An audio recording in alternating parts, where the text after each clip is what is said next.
ஜபம் தேவனை மாற்றாது, ஜபம் நம்மைத்தான் மாற்றும். ஜபம் தேவனை மாற்றுவதற்கல்ல, அவரை வளைப்பதற்கல்ல, நான் வளைந்து கொடுப்பதற்கு. அவருக்கு நான் வளைஞ்சு கொடுத்துடுறேன், இப்படித்தான் நீங்க செய்யணும்னு அவருக்கு நான் கட்டளை போடுவதல்ல ஜபம். வாக்கு தத்தங்களை சொல்லுகிறோம், ஆனா நீங்க என்ன சொன்னாலும் அதுக்கு ஆயத்தம் என்று அவருடைய விருப்பத்துக்கு நம்மை அர்ப்பணிப்பதுதான் ஜபம். ஆண்டவருக்கு ஸ்தோத்திரம். ஆண்டவர் நம்மை ஒரு குறிப்பிட்ட நோக்கத்தோடு படைத்திருக்கிறார். நாம் தேவனால் படைக்கப்பட்டவர்கள்,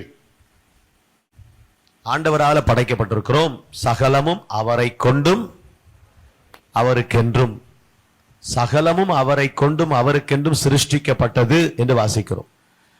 அப்ப அவர் தான் படைத்தார் என்றால், ஒரு பேனா ஒன்று இருக்குதுன்னா அதுக்கு ஒரு நோக்கம் இருக்கு. இதை எதுக்கு உருவாக்குறாங்க? சும்மா ஒரு இடத்துல வைக்கிறதுக்கு இல்லை, இது எழுதணும். ஒரு பேனா ஒன்று உருவாக்கப்படுறது நோக்கம் எழுதணும்.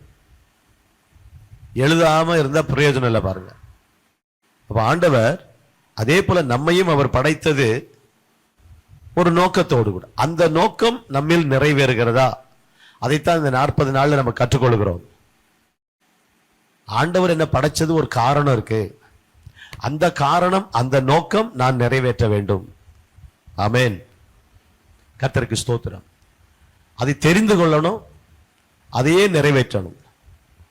இயேசுவுக்கு பூமியில எப்படி ஒரு வேலை இருந்ததோ அதே போல நமக்கும் ஆண்டவர் ஒரு வேலையை வச்சிருக்கார். நேற்றைக்கு வாசித்தோம் யோவான் 17:4, ஜான் 17:4. யோவான் 17:4, பூமியிலே நான் உம்மை மகிமைப்படுத்தினேன், நான் செய்யும்படி நீர் எனக்கு நியமித்த கிரியையை செய்து முடித்தேன். இயேசு பூமிக்கு வரும்போது அவருக்கு பிதா ஒரு வேலை கொடுத்திருந்தார், அதை செய்து முடித்தேன். நேற்றைக்கு தியானித்தோம், 12 வயசுலேயே இயேசு அந்த பிதாவின் வேலையில் இருந்தார். 12ல நான் என் பிதாவுக்கு அடுத்தவைகள் இருக்க வேண்டும் என்ற ஒரு சின்ன வயசுலேயே he was very clear. அங்கதான் பர்பஸ் driven லைஃப்.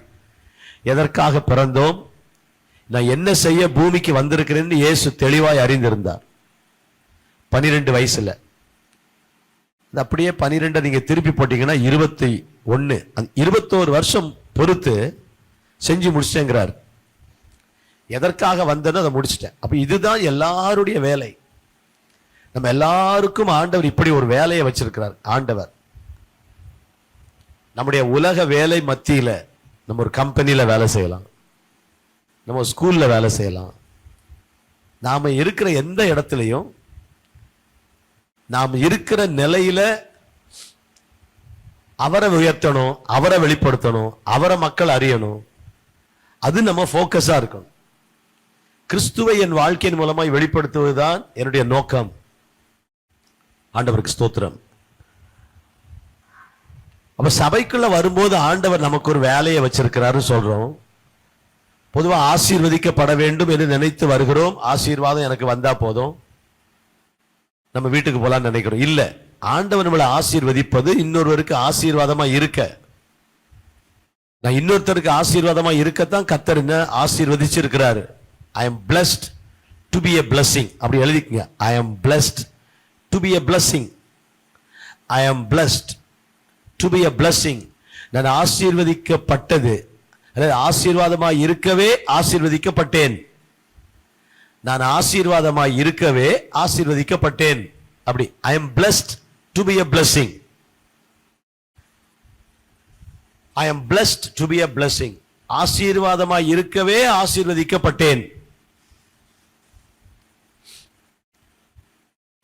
நம்மை ஒரு உயர்ந்த நோக்கத்தோடு ஆண்டவர் படைத்திருக்கிறார். நல்ல பணத்தோட வசதியோட மக்கள் வாழ்றாங்கன்னா அதுதான் ஆசீர்வாதமான வாழ்க்கை அல்ல. தேவன் நம்ம ஒவ்வொருவருக்கும் ஒரு வித்தியாசமான அனுபவத்தை கொடுத்திருக்கிறார். சோ ஆண்டவர் நாம் ஒரு வேலையை செய்யணும்னு சொல்றாரு, நமக்கு ஒரு வேலையை வச்சிருக்கிறாரு. அதுக்கு பேர் தான் நம்ம சர்ச்சில் மினிஸ்ட்ரின்னு சொல்றோம். மினிஸ்ட்ரி, ஊழியம். எல்லாரும் இன்னைக்கு சாயந்தரம் வில்லேஜ் மினிஸ்ட்ரி, கிராம ஊழியம், ஹாஸ்பிட்டல் மினிஸ்ட்ரி அப்படி சொல்றோம். மினிஸ்ட்ரி, இந்த மினிஸ்ட்ரியை ரெண்டா பிரிக்கலாம். ஒன்று மினிஸ்ட்ரி, இன்னொன்னு மிஷன். ரெண்டு வார்த்தை. மினிஸ்ட்ரின்னா கிறிஸ்துவின் சரீரமாகிய சபையில அவரை அறிந்த மக்களுக்கு சபைக்குள்ள நம்ம செய்கிறத மினிஸ்ட்ரியா எடுத்துக்கலாம்.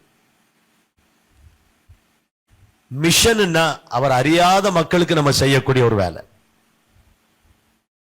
மிஷன், மிஷனரி காணிக்கைன்னு சொல்ற பாருங்க. மிஷனரி ஊழியம், அறியாத மக்கள் மத்தியில போய் செய்யறாங்க. வட இந்தியாவை சந்திக்க வேண்டும். அநேகர் ஆண்டவரை அறியல. அப்ப இந்த ஆண்டவரை அறிவிக்கணும், ஆண்டவரை மக்கள் அறிந்து கொள்ள வேண்டும் என்று நாம் போய் வேலை செய்யணும். அந்த மிஷன் அல்லது மிஷனரி என்று சொன்னாலே அந்த வார்த்தை அனுப்பப்பட்டவன் என்று அர்த்தம். பிரதிநிதிகளாக அனுப்பப்பட்டவன். I am an ambassador. Ambassador. இப்ப இந்தியாவுக்கு ஒரு அம்பாசிடர் ஒவ்வொரு நாட்டிலும் இருப்பாங்க. இந்தியாவை பற்றி மற்ற நாடுகளோட பேசணும்னா எப்படி ஒரு கனெக்ஷன் இருக்கும். இப்ப இந்தியாவின் தூதர் சொல்லு, தூதுவர். பாகிஸ்தானுக்கு ஒருத்தர் இருப்பாரு, அமெரிக்காவுக்கு ஒருத்தர் இருப்பாரு, உலகத்தின் எல்லா நாடுகளுக்கும் அம்பாசிடர் இருப்பாங்க. அது மாதிரி அந்த நாட்டு அம்பாசிடர்ஸ் இங்க இருப்பாங்க. கனெக்ஷன், பேசுறதுக்கு அந்த நாட்டை அவங்க பிரதிபலிக்கிறாங்க. அந்த நாட்டுக்கு அவங்க தூதுவர்கள். அந்த நாட்டினுடைய பெருமையை பேசுவாங்க, அந்த நாட்டை உயர்வாய் பேசுவாங்க, அந்த நாட்டுடைய மேன்மையை பேசுவாங்க. யார் அனுப்பியிருக்காங்களோ அவங்கள உயர்த்தி அவங்களுடைய பிரதிநிதியா நிக்கிறதுனால அந்த நாட்டை அவங்க பிரதிபலிக்கிறாங்க. அதே போல ஆண்டவர் இயேசு பரலோகத்தை பூமியில பிரதிபலித்தார். நம்மையும் அந்த பணியை செய்ய சொல்லுகிறார். இன்னைக்கு நம்ம பூமியில செய்கிற ஊழியம் இயேசு செய்து விட்ட ஊழியத்தின் தொடர்ச்சி. It's a continuation of the ministry of Jesus. மத்தேயு, மார்க்கு, லூக்கா, யோவான் 4 சுவிசேஷம் படிச்சீங்கன்னா இயேசு சரீரத்தில் இருந்தபோது செய்த ஊழியம். அவர் இந்த உலகத்துல உங்களை போல என்ன போல மாம்சத்தோடு ரத்தத்தோடு இருந்தார். 3.5 வருஷம் தான் ஊழியம் செய்தார். அவர் பரலோகம் போயிட்டார். அவர் போகும்போது சொன்னாரு, மத்தேயு, மார்க்கு, லூக்கா, யோவான், அப்போஸ்தலர் நடபடி 5 இடத்துல வருது, நீங்களும் போய் ஊழியம் செய்யுங்கன்னு சொன்னார். நீங்க போய் ஊழியம் செய்யணும். நான் செய்தேன், இப்ப நீங்க செய்யணும். என் பணியை நீங்கள் தொடர வேண்டும். இதை பிரதான கட்டளைங்கிறோம், பிரதான ஆலோசனை அல்ல. அப்படி எழுதிக்கணும். பிரதான ஆலோசனை அல்ல, பிரதான கட்டளை. Not great council but great commission. பிரதான ஆலோசனை அல்ல. நீங்க ஊழியம் செய்தா நல்லா இருக்கும்னு சொல்லி ஆண்டவர் சும்மா ஆலோசனை சொல்லல.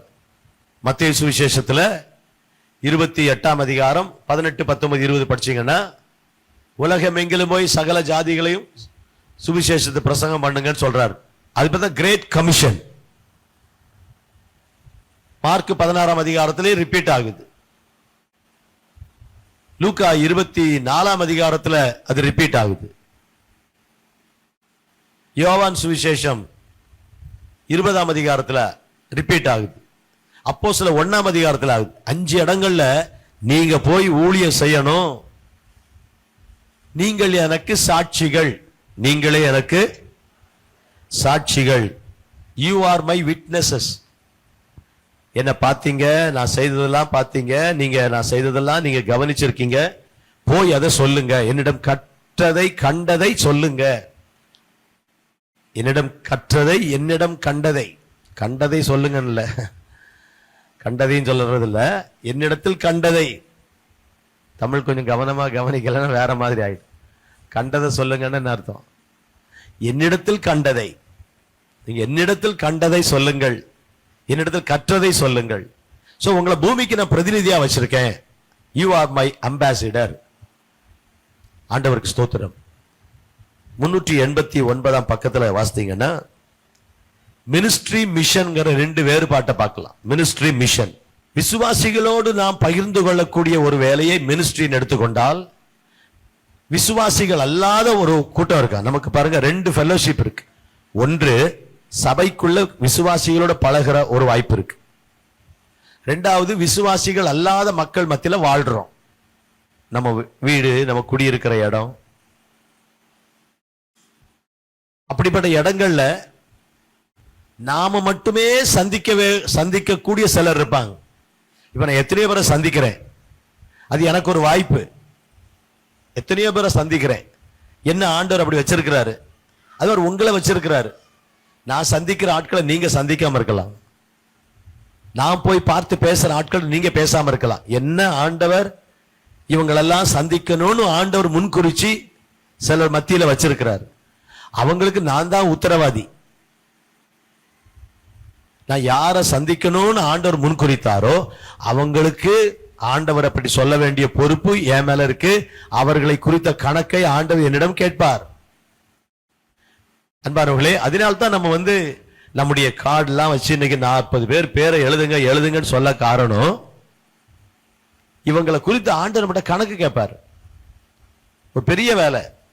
நான் சபைக்கு வந்தேன், இவ்வளவு பொறுப்பு இருக்கா? ஏதோ வந்தேன், வயிற்று வலியை மாத்தினாரு, தலைவலியை மாத்தினாரு, வியாதியை மாத்தினாரு, என்ன ஆசீர்வாதமா வச்சிருக்கிறாரு, சந்தோஷமா இருக்கிறேன். அது மட்டும் இல்ல, எதுக்கு என்ன ஆசீர்வதிக்கிறார்? நான் ஆசீர்வாதமா இருப்பதற்காகத்தான் ஆசீர்வதிக்கப்பட்டேன்.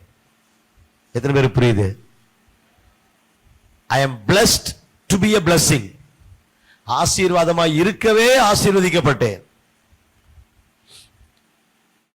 பாருங்க, இப்ப எங்க வாழ்க்கையில இந்த சாட்சி அடிக்கடி சொல்றேன். எங்க போனாலும் ஆட்கள் சொல்லுவாங்க, எங்க போன உங்க சாட்சியை கொஞ்சம் சொல்லுங்க பாஸ்டர் சொல்லுவாங்க. அது எல்லா இடமும் நான் சொல்றது வழக்கம். சொல்லாத ஒரே இடம் இன்னைக்கு காலையில தான். அன்னைக்கு ஒரு சபை பிரதிஷ்டை சுங்கவார் சத்திரத்துல. தெரிந்த ஒரு தம்பி, தவிர்க்கவே முடியல. அவங்க இடம் வாங்காத காலத்துல இருந்தே அந்த தம்பியை தெரியும், போய் பார்த்து வேற வழியே இல்லை, போக வேண்டிய சூழ்நிலை. ஏன்னா அந்த ப்ரோக்ராம் ரொம்ப டைட்டா, ஸ்கெடியூல் ரொம்ப டைட்டா இருந்ததுனால சொல்ல முடியல. ஸோ பாட்டு ஒர்ஷிப் நடத்தணும், ஒரு 20 நிமிஷம் தான், ஒரு அரை மணி நேரம் நீங்க நடத்துங்கன்னாங்க. பட் அது கூட நேரம் இல்லை. அதனால ஒரு 15-20 நிமிடங்கள் பாடி ஆண்டவரை துதித்து பொதுவா எல்லா இடமும் சொல்லுவோம். ஏன்னா நிறைய ஆண்டவர் அறியாத மக்கள் வருவாங்க. அது நமக்குரிய ஒரு விசேஷ ஒரு கிருபை. ஆண்டவர் அந்த அந்த நிலையில நம்மளை வச்சிருக்கிறார். ஸோ எனக்கு அந்த வாய்ப்பை நான் மிஸ் பண்ணவே மாட்டேன். அது ஒரு கல்யாண வீடுனாலும் சரி, அது ஒரு அடக்க ஆராதனை, ஒருத்தர் இறந்து போன அந்த சூழ்நிலையானாலும் சரி, சர்ச்சுக்கு வராத மக்கள் நிறைய பேர் அங்கெல்லாம் வராங்க. ஸோ அவங்கள சந்திக்கிறதுக்கு ஆண்டவர் நமக்கு ஒரு வாய்ப்பு தர, அதை மிஸ் பண்ணிடக்கூடாதுங்கிறது நான் ரொம்ப கவனமா இருப்பேன். அது எந்த கூட்டமா இருந்தாலும் சரி. மக்கள் சில வேளைகளில் சில சாதாரண கூட்டமா இருக்கும், நாங்க பிள்ளைக்கு காது குத்தணும், வாங்க வரேன், ஏன் அங்க ஒரு 50 பேர் வருவாங்க, ஆண்டவரை பற்றி சொல்லலாம். இப்படி நாம் அநேகரை சந்திக்கிறது அளவில் கர்த்தர் நம்மளை வச்சிருக்கிறார்.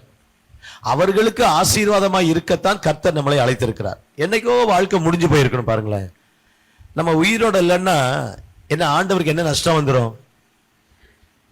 இப்போ ஒரு 50 வருஷத்துக்கு முன்னால எங்க அப்பா இறந்து போய், எங்க அம்மா இறந்து போய், நானும் இறந்து போய், நாங்க எல்லாம் இறந்து போயிருந்தா என்ன நஷ்டம் உலகத்துல? ஒரு நஷ்டம் இல்லை, இல்லையா? எத்தனையோ கோடியில ஒண்ணு. ஆனா ஆண்டவருடைய திட்டம் பாருங்க, ஒரு அழிந்து போக வேண்டிய ஒரு நிலையில் இருந்த ஒரு குடும்பத்தை தொட்டு ஆண்டவர் சுகமாக்கி ஆசீர்வதிச்சு வாழ்க்கையை மாற்றி படிப்படியா உயர்த்தி ஆண்டவர் அறிந்து கொள்ள உதவி செய்து இன்னைக்கு அவரை பற்றி மற்றவங்களுக்கு சொல்றதுக்கு நம்மளை வச்சிருக்காரு. அதுதான் அவருடைய திட்டம். கைத்தட்டி ஒரு அலையில சொல்லுங்க பார்க்கலாம். இது ஒரு பாஸ்டர்ங்கிற ரீதியில எனக்கு இருக்குன்னு நான் சொல்றேன். உங்களுக்கும் அதே மாதிரி தான். உங்கள் ஒவ்வொருவரை குறித்தும், நம்ம எல்லாரை குறித்தும் ஆண்டவர் ஒரு உயர்ந்த திட்டத்தை, நாம் அவருடைய பிரதிநிதிகளாய் அனுப்பப்பட்டிருக்கிறோம். உங்க கம்பெனில, உங்களுடைய ஆபீஸ்ல, உங்க ஸ்கூல்ல, உங்க கிராமத்துல, wherever it may be, நீங்க கடவுள் உங்களை அப்படி வச்சிருக்கிறார். இப்ப நீங்க குடியிருக்கிற இடம் கூட அப்படிதான். அப்போஸ்தலர் 17ஆம் அதிகாரத்துல வாசிக்கிறோம்ல, குடியிருக்கும் எல்லைகளை கூட என்ன செய்யறாரா? வாசிக்கிறீங்களா? மனுஷ ஜாதியான சகல ஜனங்களையும் ஒரே ரத்தத்தினாலே தோன்ற பண்ணி பூமியின் மீதெங்கும் குடியிருக்க செய்து முன் தீர்மானம் 26:17-26 முன் தீர்மானிக்கப்பட்ட காலங்களையும் அவள் குடியிருப்பின் எல்லைகளையும். நீங்க எங்க குடியிருக்கணும்னு கூட ஆண்டவர் தான் முடிவு பண்றாரு. ஆச்சரியமா இருக்குல்ல? நம்ம எங்க குடியிருக்கணும்னு கூட அவர் தான் முடிவு பண்றார். ஆண்டவர் ஸ்தோத்திரம். குடியிருப்பின் எல்லைகள், குடியிருப்பின் காலங்கள். அப்போ நம்ம வாழ்க்கை முடிஞ்சு போயிருந்தா ஆண்டவர் இயேசு எதுக்கு எங்க வாழ்க்கையில குறுக்கிட்டாரு? மருந்து மாத்திரை எல்லாம் கைவிட்டு சுகமோகாம எங்க அப்பா பைத்தியக்காரனாகி எல்லாம் இழந்து தெருவில் நிற்கும் போது இயேசு ஏன் குறுக்கிட்டாரு? ஏன் வேற யாரும் வந்து உதவி செய்யல? வேற யாரும் உதவி செய்ய முடியல? ஏன்னா இவர் தான் தேவன், இவர் தான் ராஜா, இவர் தான் உலகத்தை படைத்தவர்.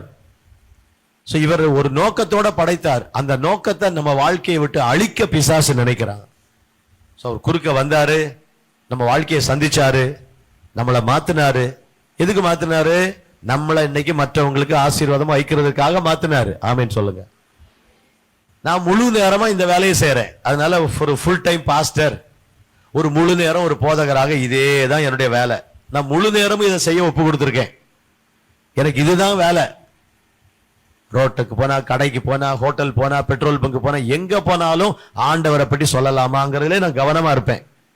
பட் எதுக்கு? அதுதான் என் வேலை. அதுக்கு தான் ஆண்டவர் அழைத்திருக்கிறாரு.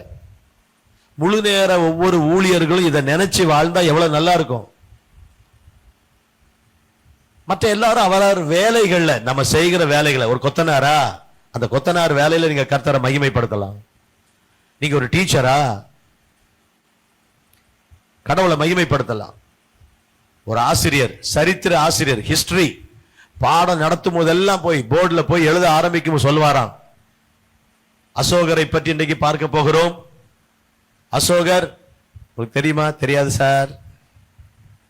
அசோகர் அவர் வாழ்ந்த காலம் கிமுனா தெரியுமா? தெரியாது. கிறிஸ்துவுக்கு முன். அப்படிதான் ஆரம்பிப்பாராம். இதை போய் கம்ப்ளைண்ட் பண்ணிட்டாங்க.